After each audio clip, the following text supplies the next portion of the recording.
Bonjour à tous, bienvenue pour cette 4e journée du Place Marketing Forum organisée par la chaire Attractivité et Nouveau Marketing Territorial de l'Université d'Aix-en-Provence.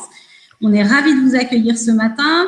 Notre journée aujourd'hui porte sur les territoires à spécificité. Donc, ce sera la thématique de la journée. Vous allez voir que c'est une thématique extrêmement riche.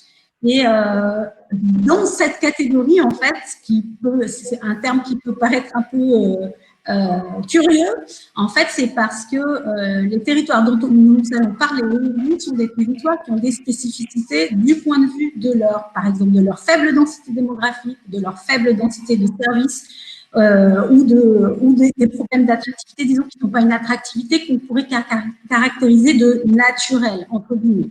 Donc, ça peut concerner les territoires ruraux, mais ça peut concerner aussi les territoires de montagne, les territoires qui ont des difficultés d'accessibilité, ou les territoires urbains, les friches industrielles ou les quartiers en revitalisation. Donc, la journée aujourd'hui va être organisée en 3 temps comme les autres journées du PMF, à savoir, on va commencer par une interview. Donc, je laisserai la parole tout à l'heure à M. Hérault, qui interviewera M. Fabrice Dallongeville, qui est maire d'une commune de l'Oise, Auger Saint-Vincent. Et ensuite, nous parlerons dans le webinaire pratique de 11 à 12 d'un cas, par contre, urbain. Donc, nous récompenserons le projet Transform City qui s'est déroulé à Amsterdam, qui a mis en place en fait une plateforme de consultation et de concertation entre les citoyens, la ville et les porteurs de projets. Pour cette table ronde, on parlera donc de place marketing collaboratif et de comment on implique les différentes parties prenantes dans ce type de projet de revitalisation donc urbaine. Et enfin, cet après-midi, j'aurai le grand plaisir et l'honneur d'animer une table ronde et un webinaire sur les inspirations. Donc, pour les territoires ruraux, nous reviendrons à des problématiques de territoires ruraux qui ont été mis quand même à l'honneur pendant cette crise. Donc, on parlera avec eux à la fois de leur fragilité, de leur vulnérabilité, mais aussi des opportunités que peut déclencher cette crise. Donc, je vous remercie en tout cas à tous et je vais passer la parole à M. Hérault. Bonne interview avec Fabrice Dallongeville. Bonne journée à vous. Merci beaucoup. Bonne journée à vous. Merci.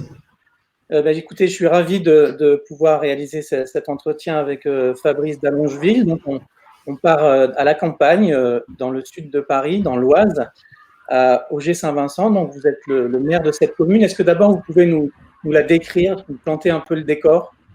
Oui, avec plaisir. Bonjour à tous. Donc, Auger Saint-Vincent est situé dans le sud de l'Oise et non dans le sud de Paris. C'est dans l'ancienne région Picardie qui reste très chère au cœur des habitants et du mien. C'est un village de 530 habitants qui est situé dans le Valois, dans le sud-est du département. Alors, ça va parler tout de suite à tout le monde, mais dans l'épisode du coronavirus, on a eu le premier cluster à Crépy-en-Valois. Donc, Crépy-en-Valois, c'est la ville-centre de mon territoire. Donc, Auger, situé à 60 km au nord de Paris, en liaison directe avec 2 connexions possibles routières, la nationale 2 ou l'autoroute A1. Un territoire entre guillemets périurbain, on peut le dire comme ça, où on fait nos études dans le lycée du collège et lycée, enfin dans l'école primaire déjà de la commune, on a encore l'école, et puis dans le collège et le lycée de proximité à Crépy-en-Valois, puis les études supérieures, soit Lille, Paris ou Amiens. Voilà, en quelques mots, territoire avec une activité agricole assez soutenue, plutôt céréalière, assez industrielle. Il reste des fermes dans la commune, encore 5, mais c'est des grandes propriétés. Il n'y a plus d'élevage, il n'y a que des chevaux maintenant, on est sur l'élevage de chevaux. Et une problématique environnementale très forte, parce que ça, je le ferai le lien avec ce qu'on peut faire ici. On a des puits de captage d'eau potable qui alimentent un bassin de 25 000 habitants. Donc, on a une problématique, une sensibilité très forte sur la protection de la ressource en eau, ce qui soulève d'autres questions, notamment en termes d'aménagement et d'urbanisme. D'accord, merci pour ce cadrage. Alors, quelle est aujourd'hui votre problématique en tant que maire?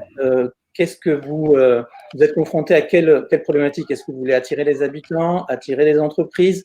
Quels sont vos principaux défis aujourd'hui? Alors, moi, je fais partie maintenant des vieux élus, puisque j'entame mon 4e mandat de maire.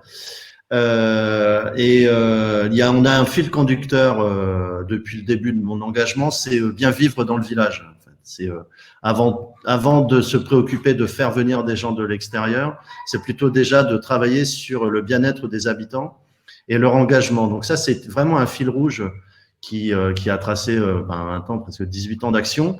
Et ça a pris progressivement plusieurs formes. Donc, c'est de l'engagement citoyen. On a créé une journée citoyenne, par exemple, depuis 8 ans. Et avec un retour sur investissement que j'ai mesuré, je crois qu'on en parlera un petit peu plus tard, mais je vais tout de suite le planter.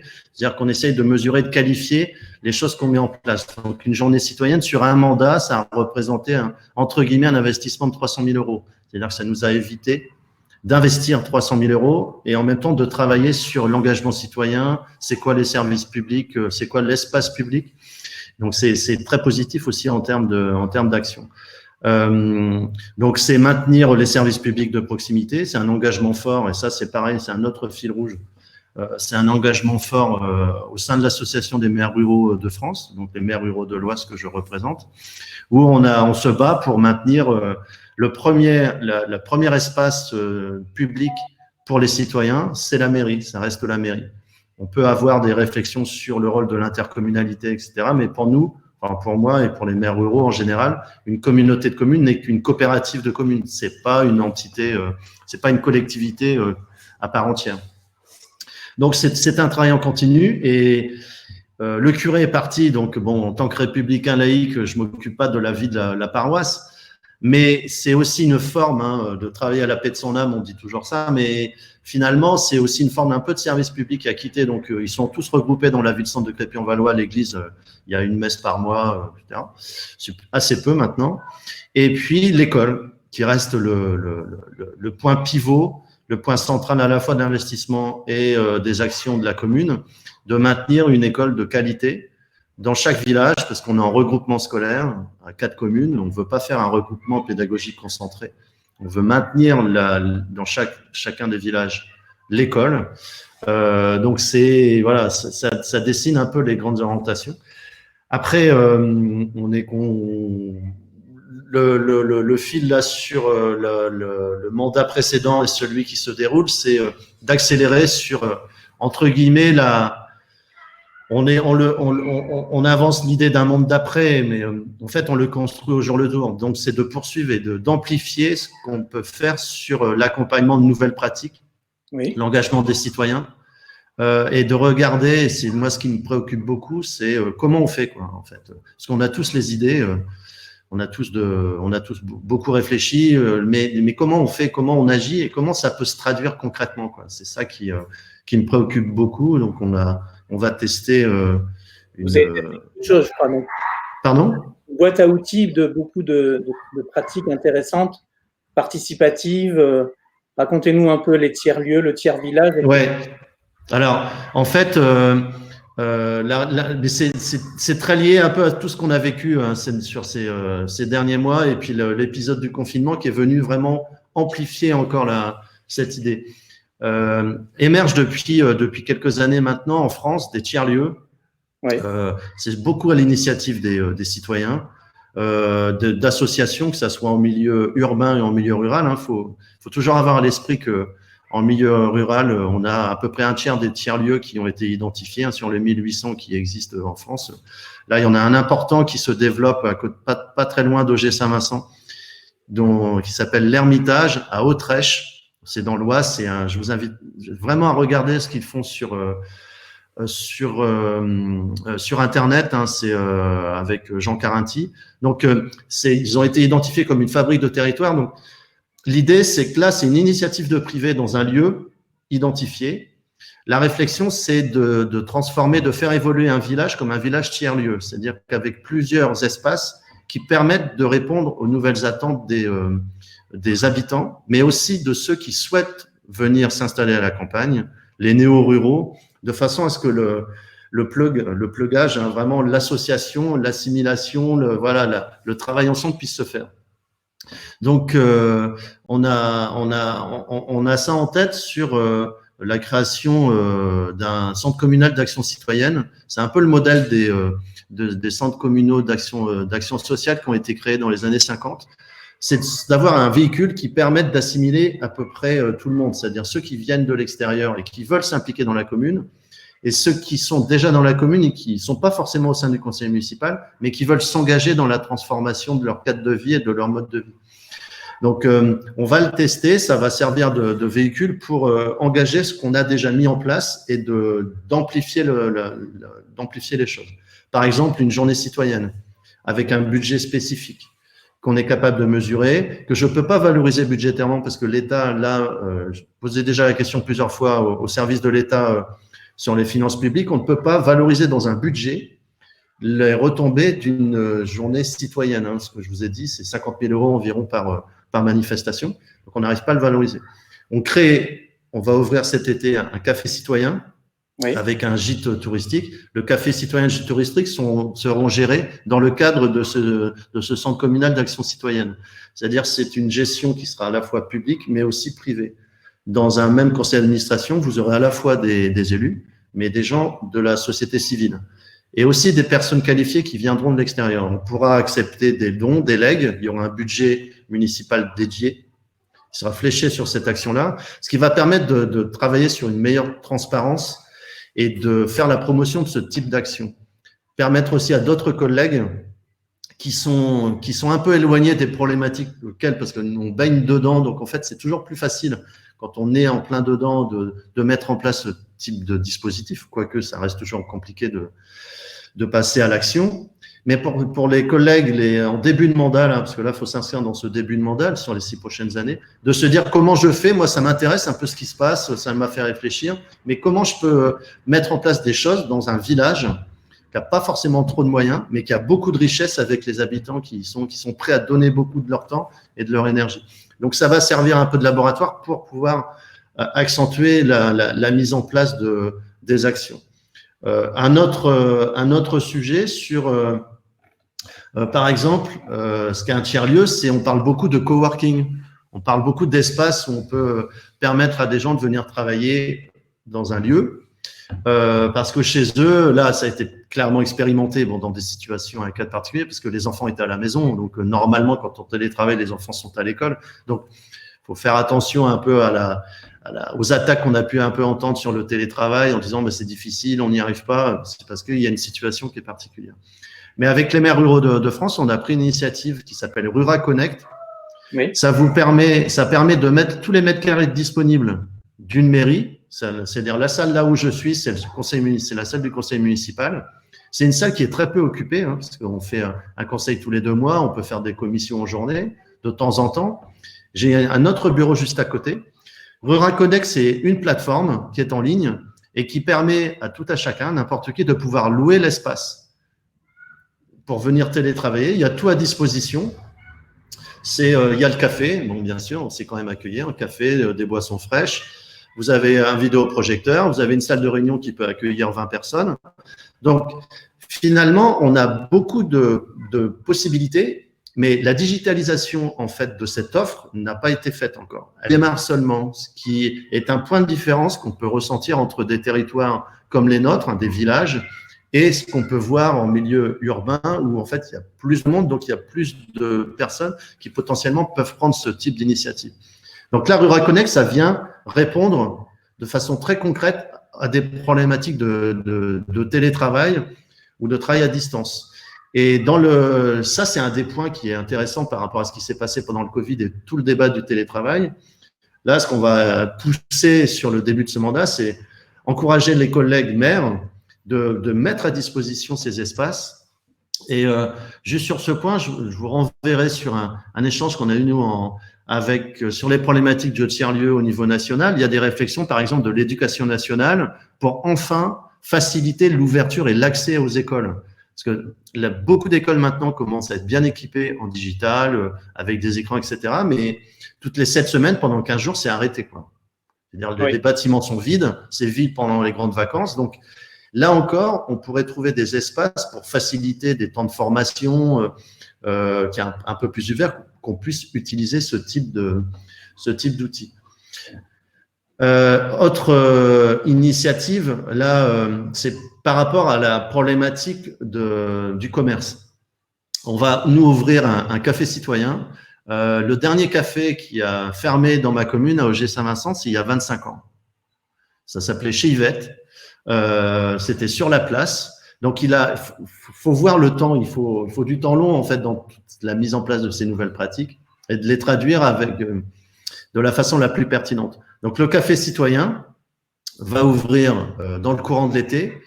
Sans la volonté et l'envie des habitants, le projet n'aboutirait pas. Et le mode de financement, ça va me permettre de porter un éclairage sur la baisse des dotations de l'État ou des difficultés de financement qu'on peut avoir dans les territoires dits à faible densité ou les territoires ruraux, mais je reviendrai un peu sur cette notion de faible densité. En fait, mais quand on n'a pas de projet, finalement, la problématique des moyens se pose pas, quoi. Et c'est quand on commence à avoir des projets, qu'on sent qu'il y a des nouvelles pratiques à mettre en place ou des nouveaux investissements, que là, ça commence à se tendre. Mais finalement, il y a quand même des financements possibles de la part de l'État et des autres collectivités. Parce que les projets tels que je les décris sont aussi financés par l'État, par le département et avec plus de difficultés par la région. Mais en tout cas, c'est possible. Mais il existe une autre forme qui gagne du terrain et qui nous intéresse beaucoup, c'est le financement participatif. Donc, on s'est associé avec une plateforme qui s'appelle Bouge ton coq, dont vous avez sans doute entendu parler pendant tout le confinement, parce que on a monté une opération avec eux qui s'appelle C'est ma tournée et qui est venue en soutien à tous les commerces, beaucoup de commerces de proximité, beaucoup d'artisans locaux, sur des producteurs locaux aussi. On en arrive aujourd'hui à un financement de 180 dossiers. En général, c'est 1000 à 1500 euros par dossier. Donc, c'est que pour les territoires ruraux, les territoires à faible densité. Et l'idée derrière, c'est de montrer que on peut orienter, enfin, c'est en tout cas le credo de Bouge ton coq, d'essayer de monter une forme de fondation orientée sur les territoires ruraux, dont la vocation est d'apporter des coups de main financiers, mais qui ne sont pas là pour faire des gros projets d'infrastructure, mais qui peuvent venir débloquer des situations et maintenir de la proximité dans une offre de service. Donc là, on le monte avec Bouge ton coq, ce financement participatif. Vous pourrez le retrouver sur Internet également. Puis bien sûr, pour tous ceux qui participeront au financement, ils deviendront membres fondateurs du café d'Aucher-Saint-Vincent, et en fonction de l'importance de la somme qu'ils verseront, ils pourront tenir le café, inviter des amis et tenir le café. Donc, c'est un vrai café hein, avec pompe à bière, etc. La bière du territoire, la Sarriole, que je vous recommande. Donc, la démarche, c'est à la fois au service des habitants, mais aussi pour faire venir des gens de l'extérieur. Ça va me permettre de glisser vers… Quelle est la somme que vous recherchez sur ce financement? Pardon? Quelle est la somme que vous recherchez sur le financement? Alors, avec Bouge ton coq, il y a un système de plafond. Donc, le maximum, ça peut aller à 15 000 euros. D'accord. Donc, mais c'est déjà beaucoup. C'est vraiment beaucoup. Donc, si on arrive même à avoir 5 000 euros, ça sera très bien. Mais c'est surtout, en fait, l'intérêt du financement participatif, pour faire un peu de marketing territorial, c'est de la mobilisation des acteurs. C'est-à-dire, même si c'est pour aller chercher 200 euros ou 300 euros, vous pouvez travailler une communauté. Moi, c'est ça qui m'intéresse. Et la façon dont on l'a orienté sur Bouge ton coq, on va travailler sur une communauté de micro-aventure. Alors, je m'explique. On accueille depuis l'année dernière une start-up qui s'appelle Davaï Davaï, qui est installée en région parisienne, mais qui est originaire de Senlis, pas très loin de chez nous, et qui a développé un concept de micro-aventure depuis 3 ans. Là, ils feront la 4e édition. Ils ont monté, peut-être vous en avez entendu parler, une manifestation qui s'appelle la Madjack Stop. L'idée, c'est de partir de Paris en stop, par 2, déguisé, et de rejoindre un village paumé, mais je le dis aussi ça pour moi, pour Auger Saint-Vincent, parce que la plupart d'entre vous ne connaissaient pas le village, et de rejoindre ce village dans la Creuse. La première année, quand ils l'ont monté sur leur communauté parisienne, hein, qui à l'époque était à peu près de 2 000 à 3 000 personnes, aujourd'hui c'est une communauté de 25 000 personnes. Faut voir la puissance des réseaux sociaux et de l'approche communautaire dans le marketing territorial qui est vraiment très intéressant. Et sur l'édition Covid, entre guillemets, donc ce qui aura lieu, qui devait avoir lieu un peu plus avant, mais qui aura lieu au mois d'octobre, ils attendent 5 000 personnes. Donc de 700 à 5 000. Et là, au Auger Saint-Vincent, on va les accueillir sur une autre opération qui s'appelle la Madjac Vélo, c'est-à-dire que les gens partent de Paris à vélo, en semi-autonomie, et rejoignent la commune le vendredi soir. Ça se déroule le 28 août. On organise un camp. C'est un grand refuge. La commune se transforme. Ils vont dormir au stade de foot. Ils vont utiliser les différents services qu'on a. Et ensuite, ils vont parcourir le territoire du Valois pour rejoindre la Ferté-Milon, pas très loin de Villers-Cotterêts. Là, ils seront 1000 personnes. C'est-à-dire que l'année dernière, ils sont venus, ils étaient 400. Maintenant, ils sont arrivés à 1000. Et en fait, ce travail de bouge ton coq, je fais mon bouclage avec le café, c'est-à-dire qu'on va utiliser cette communauté-là pour valoriser l'approche citoyenne, parce que ce sont des 25-35 ans qui veulent vivre un tourisme décarboné, ils ne veulent plus prendre l'avion. C'est vraiment des points de rupture, donc c'est très intéressant à observer quand on a l'avantage d'être à 60 km de Paris, mais ça vaut aussi pour beaucoup d'autres territoires ruraux hein, qui sont situés à proximité d'autres métropoles. Intéressez-vous par exemple à une start-up aussi qui s'appelle Chiloé, qui est sur la thématique de la micro-aventure et qui s'est répartie un peu dans les grandes métropoles nationales et qui propose de vivre quelque chose pour les urbains le temps d'un week-end sur 3 jours à l'extérieur dans un rayon de 150 à 200 km autour de la métropole. Et donc, on va monter l'opération Bouge ton coq et faire une forte valorisation avec la communauté Madjac pour leur dire, voilà, vous pouvez être associé à une initiative autour d'un lieu qui peut être le vôtre quand vous allez y venir. Et nous, ça nous permet de commencer à travailler sur l'image du territoire, parce que c'est pas simplement Auger Saint-Vincent, c'est le territoire du Valois, sur l'idée de faire venir des gens dans notre territoire et d'inverser le postulat qui est vous venez le week-end et vous habitez à Paris en semaine. Et là, on va commencer à travailler sur l'idée, ça va être un fil conducteur sur le prochain mandat, d'inverser les choses, c'est-à-dire venez habiter dans le Valois, dans notre territoire, à Auger Saint-Vincent ou ailleurs, mais après, on ne veut pas non plus trop de monde, donc on va essayer de contrôler tout ça. Et finalement, d'aller 2 ou 3 jours maximum sur votre site, votre lieu de travail qui est à Paris ou en région parisienne. Et c'est sur ça c'est intéressant d'essayer progressivement de renverser un peu le propos et de réussir l'arrivée de ces néo-ruraux par rapport à ceux qui sont déjà depuis longtemps dans la commune. D'où l'idée de quel endroit, dans quels espaces on peut leur permettre de cohabiter. Voilà. Et peut-être vous relancer là-dessus je précise qu'on passera aux questions là d'ici une dizaine de minutes, donc vous pouvez les préparer, mais sur cette problématique de communication, de visibilité on sent bien que vous travaillez beaucoup sur l'interne, sur la commune. On voit que vous investissez sur des opérations de communication, réseaux sociaux, de façon très innovante. Est-ce que vous avez d'autres moyens aujourd'hui d'émerger, de faire parler de votre village? Est-ce qu'il y a l'intercommunalité, des associations? Comment vous faites parler de quelle idée? Alors, faire parler alors, il y a un premier élément qui est sur l'action publique, c'est un rapport au temps. Et c'est vrai que moi, par exemple, je m'étais dit, quand j'ai commencé à m'intéresser à la chose publique et m'investir, me présenter à des élections, je ne ferai pas plus de 3 mandats. Je m'étais fixé ça parce que j'étais sur l'idée du renouvellement et qu'il faut passer la main et pour que de nouvelles idées émergent, etc. Mais en fait, il faut quand même du temps pour qu'il y ait des projets et qu'on soit compris par les habitants.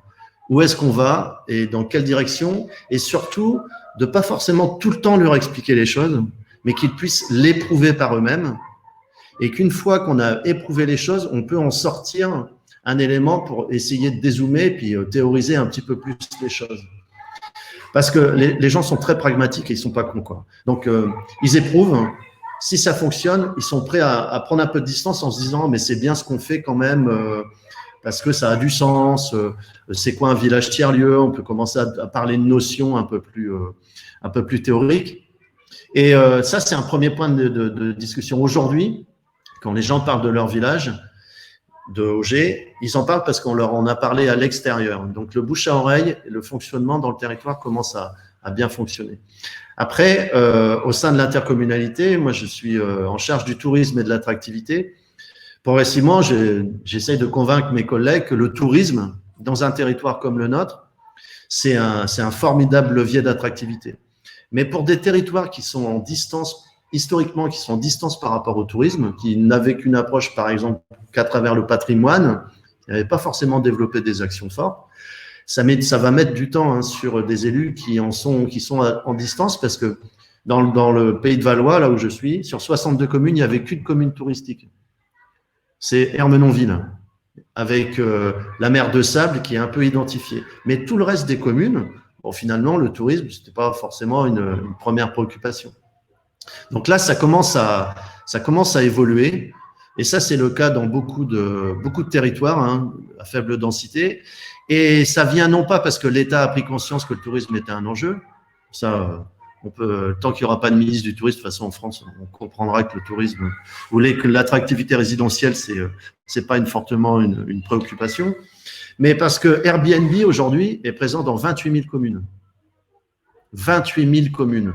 Vous recensez aujourd'hui que 1000 communes touristiques. En France, il y a 430 stations classées de tourisme.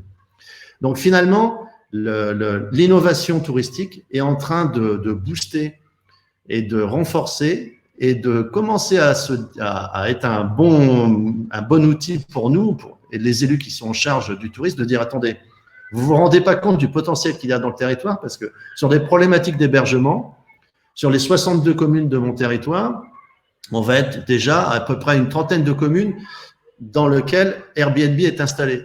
Donc, c'est clairement c'est très intéressant pour faire évoluer un peu le rapport. Et donc, et après, il y a un autre levier qui est intéressant et pour moi, on ne le saisit pas encore suffisamment, c'est les associations d'élus. Moi, je travaille beaucoup avec l'Association des maires ruraux de France. La question du tourisme, elle arrive. Ça commence à être de vraies préoccupations. Le digital arrive depuis le mandat dernier. Il y a un vice-président qui est en charge de cette entité-là, enfin de ce sujet-là. Donc on ne parle pas que des tuyaux. Parce que pendant longtemps, la réflexion n'était que sur, il faut surtout qu'on ait des tuyaux. Après, le reste, on y pense moins, ça arrive en second temps, on ne s'en occupe pas vraiment. Cette problématique-là, elle arrive très, très vite et elle va occuper beaucoup, je pense, les 6 prochaines années de ce nouveau mandat. À cela s'ajoutent des problématiques environnementales, parce que c'est une des clés. Nous, on a fait une étude à Auger sur la création d'une filière biomasse avec une chaudière pour chauffer tous les bâtiments publics et les habitants du centre-bourg. C'est la première fois qu'on essayait de regarder dans une commune rurale, à l'échelon régional, bon, c'était l'ancienne région Picardie, est-ce qu'une approche en filière biomasse peut faire du sens pour essayer de réduire le coût de l'énergie dans une commune rurale? Bon, la réponse est en partie oui et en partie non, parce que c'est une faible densité, donc le retour sur investissement n'est pas bon, mais c'est tout à fait pertinent de le faire vivre sur le centre-bourg. Mais cette approche de l'énergie, c'est un gros sujet aussi pour l'attractivité de ces territoires ruraux. Parce que c'est une préoccupation forte des nouveaux habitants. Donc, il faut y répondre. Une question peut-être, juste une dernière question sur la crise qu'on vient de vivre. Est-ce que vous sentez un impact, par exemple, dans la demande peut-être de résidence et vous parlez des néo-ruraux, par exemple, des gens qui pourraient s'installer plus facilement la campagne aujourd'hui. Est-ce que vous le ressentez, vous, sur le terrain, dans votre village? Ouais. Alors, la réponse est oui, et elle est à deux niveaux. On a quelques maisons secondaires, liées à notre proximité de Paris, des maisons de campagne. Et j'ai croisé les propriétaires au cours de ces derniers jours, dernières semaines. Une partie était venue faire le confinement dans la résidence secondaire et une autre partie n'était pas venue. Donc voilà, en gros, ça se répartit comme ça. La décision qui est prise par ces habitants, c'est d'inverser, c'est-à-dire qu'ils accélèrent l'installation dans la résidence secondaire et ils vont aller à Paris moins souvent. Et les deux avec qui j'en ai discuté, ils sont partis sur cette décision-là. En même temps, parce que ils sont plus de 50 ans, donc ils sont les enfants sont grands, donc c'est peut-être sans doute aussi un peu plus facile. Mais en tout cas, la décision a été accélérée. Et là, nous, on le constate, hein, on a un boom sur l'immobilier. Alors c'est relatif, hein, quand je dis boom. Hein. À l'échelon communal, on dit que c'est important parce qu'il y a des transactions, beaucoup plus de transactions qu'on a depuis ces dernières semaines au cours de l'année dernière. Et la motivation des gens que je vois ou des agences immobilières qui me contactent, c'est l'accélération d'une décision. On y réfléchissait, mais vu ce qu'on a passé là, cet épisode, on prend la décision on saute le pas plus rapidement, quoi. Et ça, c'est un phénomène qu'on va retrouver pour moi dans tous les territoires qui sont limités, qui sont un peu dans une grande ceinture autour des métropoles. C'est-à-dire que si le cadre de vie est intéressant et qu'on se rend compte que la commune est vivante, qu'on a envie de s'y installer et quand elle est bien fleurie, mais par exemple, j'en ai pas parlé, mais le fleurissement d'une commune, c'est un atout très fort dans l'attractivité territoriale. C'est plus ringard parce que on n'y rentre que maintenant sur la critérisation que par des problématiques environnementales, gestion de l'eau, les circuits courts, l'empreinte humaine, est-ce qu'on mécanise beaucoup, plus de produits phytosanitaires, etc. Donc finalement, on n'est plus dans le fleurissement des anciens avec des annuels qu'on met devant la mairie ou dans des géraniums, etc. C'est plus du tout comme ça. Je fais juste la parenthèse parce que j'y pense là. Et mais c'est ce qu'on m'a dit sur des habitants qui accélèrent des prises de décision, en disant mais quand on arrive dans votre commune, on sent qu'il y a un engagement dans les espaces publics, quoi. C'est une vraie préoccupation. Et c'est vrai. Du coup, je pense que l'engagement citoyen finit au bout d'un moment par favoriser l'attractivité d'un territoire ou d'une commune rurale. Oui, justement, on va passer à quelques questions. Laura Carmousse, par exemple, qui pose une question sur cette idée de journée citoyenne. Est-ce que cela pourrait être un moment où les habitants décident avec vous des actions à mener?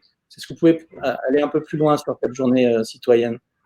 Alors, une journée citoyenne est préparée très en amont. Il y a deux niveaux de proposition. Quels sont vos cœurs de préoccupation, enfin, vos qualités, c'est-à-dire est-ce que vous êtes plutôt maçon, électricien, peintre ou espace vert, etc. Ça permet d'orienter les gens. Et on fait un double échange. Nous, on fait des propositions et les gens remontent les endroits où ils ont envie d'intervenir. Tout ça, c'est recroisé. Et le jour de la journée citoyenne, il faut qu'à 8 heures le matin, tout soit organisé. C'est-à-dire que après, sur la journée, on ne discute pas, on travaille. C'est l'engagement parce que la promesse, c'est d'agir et que ça se voit. Donc, il y a un retour après. Alors, ça se passe de façon très conviviale. Hein. C'est accueil café croissant le matin, sandwich le midi et on fait un banquet comme chez Uderzo et Goscinny, quoi. C'est-à-dire, c'est la dernière page des aventures d'Astérix et on voit le grand banquet, le feu, etc. Tout le monde est là et on boit de la bière. Donc, il faut qu'il y ait une convivialité forte. Mais au cours de cette journée et le soir, autour d'une bière, en fait, on discute beaucoup.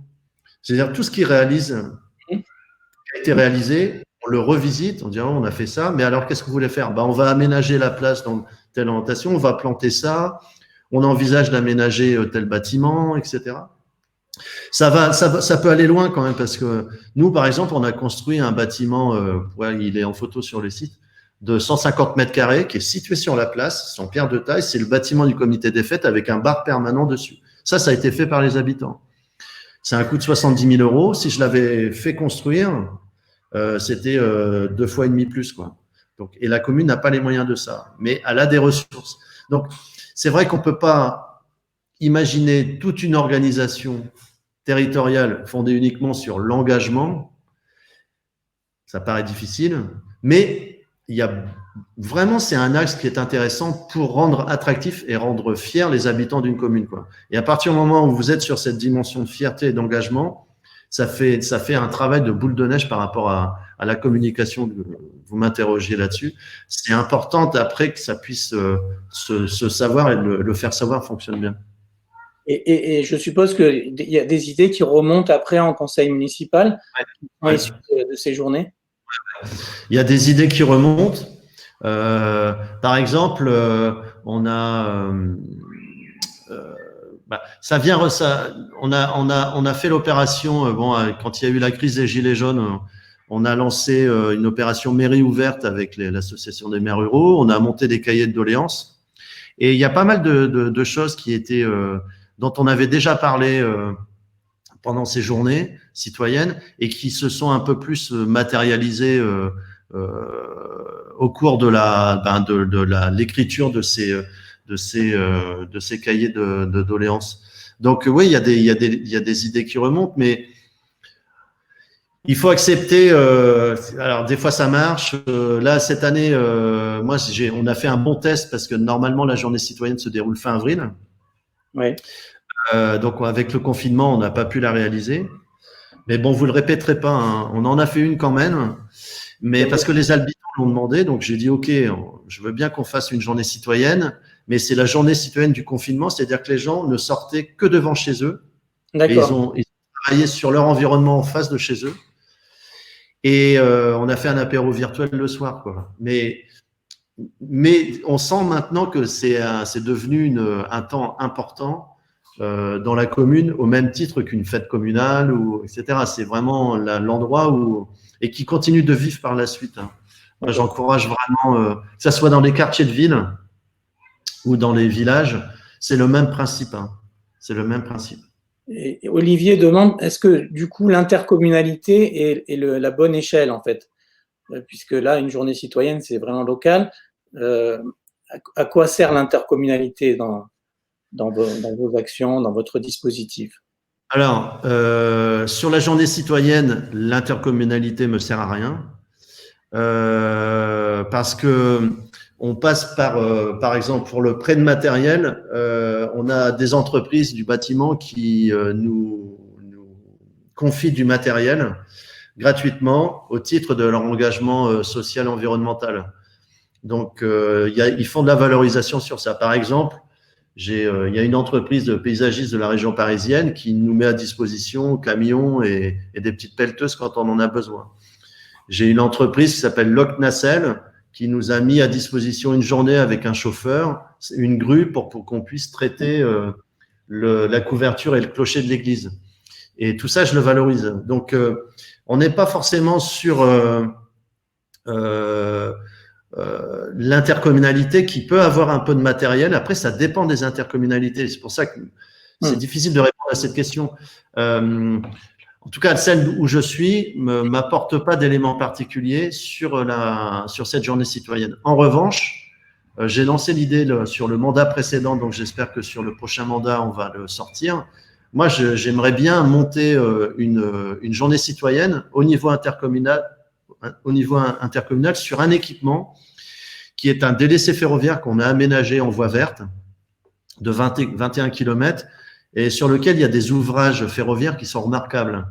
Et ça peut être un bon moyen d'associer les habitants du territoire qui prennent conscience de ce que c'est une intercommunalité, donc un territoire, à travers un équipement concret. C'est-à-dire, peut-être, il y a des passages où il y a beaucoup de briques, c'est assez bien, il y a des beaux talus qui sont avec des arcs, etc., c'est assez joli, mais qui sont dans un mauvais état. Donc, peut-être que là, on aurait un moyen d'action de remettre en état de façon, c'est facile, la petite maçonnerie sur de la brique, et de créer une petite dynamique comme celle qu'on a pu mettre en place dans la commune. Ouais. Autour de... Mais ça reste compliqué, hein, parce qu'il y a des villages autour qui ont essayé de mettre en place des journées citoyennes et qui n'ont pas réussi, quoi. C'est une alchimie qui est quand même un peu complexe, hein, par rapport à la difficulté qu'on peut rencontrer. D'accord. Combien de personnes participent à votre journée citoyenne? Une centaine à chaque fois. Ouais. Comment? Une centaine. Trentaine? Centaine, 100. Centaine sur 500, plus de 500 habitants. 30 habitants, ouais. Donc ouais, le niveau de participation est important. Ouais. Bravo. Alors, je passe à une autre question de Céline Gardier. Y a-t-il une tendance des micro-aventures avérées? Peut-on affirmer que cela crée un lien positif avec les communautés locales et comment cela se traduit? Alors, il y a un lien avéré, oui. C'est une question de nombre, de quantité. Il faut faire attention à ça. En tout cas, moi, c'est une préoccupation que j'ai. Il y a un seuil où il ne faut pas tomber dans les risques de surtourisme, hein, même si on parle de micro-aventure. Donc là, c'est lié à l'événement. On va l'observer, nous, sur la jauge, par exemple, de la Madjack Vélo. On était à 400 l'année dernière. Là, on passe à 1000. Je pense que c'est le point haut. Il ne faudra pas aller au-delà. Parce que il faut que les habitants puissent être associés à ce type d'initiative. Et nous, on a engagé un gros travail sur la mobilité douce et les déplacements vélo. C'est une commune qui est très branchée vélo. On organise des randonnées. On a une association autour de la valorisation du vélo du Valois qui va s'installer dans le village. Donc, les gens sont habitués. On a un ancien champion de France de vélo qui habite ici. On en a un Eddy Seigneur qui a gagné qui était un ancien coureur pro, qui était dans l'équipe de France, etc., qui a gagné sur les Champs-Élysées, qui habite la commune. Donc, on travaille sur cette sensibilité-là. Je pense à d'autres territoires, par exemple la Madjack Stop, dont j'ai parlé tout à l'heure. Ils arrivent à 5000 dans un village de la Creuse. C'est devenu le deuxième événement de la Creuse. Mais c'est structuré comme un festival. Donc, à partir du moment où les choses sont bien calées, cadrées, ça fonctionne. Ce qui est intéressant dans la micro-aventure, c'est déjà d'aller sur des nouvelles tendances et des nouvelles attentes des visiteurs, hein, des touristes. Donc ça, c'est quand même déjà important de s'intéresser à ce que souhaitent les touristes. Et se développe beaucoup l'itinérance aussi. C'est-à-dire que c'est pas juste venir dans un point, de faire de l'hébergement insolite et de repartir. Ce qui se développe avec la micro-aventure, c'est de l'itinérance dans des territoires. Et c'est des territoires qui sont fléchés, où il ne doit pas y avoir beaucoup de tourisme. Donc, ceux dont je parlais tout à l'heure, hein, les 1000 communes touristiques et les 430 stations classées de tourisme, pour moi, elles ne sont pas fléchées sur la micro-aventure. Parce que ceux qui pratiquent la micro-aventure ne veulent pas aller dans des territoires où il y a déjà beaucoup de monde. Donc ça biaise les choses. Donc à partir du moment où on est en itinérance, l'impact sur l'environnement est moindre. Et dans les territoires à faible densité, vous retrouvez la plupart des parcs naturels régionaux. Les parcs naturels régionaux, ils ont une image qui est géniale. Et c'est un axe qui, pour moi, est très intéressant de travailler sur les PNR et les pratiques de micro-aventure. Oui. Donc là, il y a un créneau. Et à partir du moment où vous êtes sur des communautés sociales très puissantes, c'est pas le tourisme institutionnel qui parle à ces gens-là, c'est vraiment la communauté qui parle dans la communauté. D'un point de vue dynamique et attractivité, c'est super pertinent, quoi. C'est très intéressant. Je passe à une dernière question parce que notre débat touche à sa fin. Est-ce que vous travaillez en partenariat pour les financements avec le département, la région et l'État sur le développement économique et le tourisme? Oui. Je vais vous prendre un exemple concret sur la création dans l'ancien presbytère de la commune. Donc, c'est un bâtiment de 300 mètres carrés sur la place. La moitié, c'est un gîte touristique. Et l'autre moitié, c'est un café citoyen avec une annexe aménagée pour de la pluriactivité, notamment culturelle. Je vais être financé à hauteur de 70% par l'État au titre de la DSIL 2020. C'est le plan de relance tourisme, par le département sur l'acquisition du bien et sur les travaux, par la communauté de communes qui a mis en place des fonds de concours. C'est un peu une tendance qu'il y a dans les Comcom qui sont fléchés sur le développement touristique et la région qui normalement, je croise les doigts, arrive sur le maintien du dernier commerce. Donc, pour arriver à 70-75%, je peux vous dire que c'est un travail c'est un travail délirant, hein, déjà, de pouvoir comprendre, bon, après ça, c'est l'expérience de l'élu, ou du technicien, parce que là, du coup, avec les deux casquettes, c'est plus facile pour moi, mais d'aller chercher là où il y a les fonds et de tomber au bon moment, quoi. Là, le point positif de la crise, c'est qu'il y a un plan de relance et que moi, mes dossiers étaient prêts. Donc, dans le cadre du plan de relance, j'ai pu tout de suite agir en disant, voilà, moi, c'est prêt, vous pouvez mettre, et parce que des créations de gîtes publics, ah oui, je peux peut-être aussi rappeler ça, c'est un message à envoyer aux collègues techniciens dans les territoires et même aux élus. Ne laissez pas que le privé agir sur le développement touristique. Les collectivités locales ont un double intérêt. Un, c'est de renforcer l'attractivité de leur territoire avec l'hébergement touristique, mais deux, d'en gérer eux-mêmes, parce que c'est des retours sur investissement. Là, le gîte et le café, on va les gérer nous-mêmes. Je ne mets pas de gérant dedans, parce qu'on souhaite qu'on puisse investir dans d'autres choses après.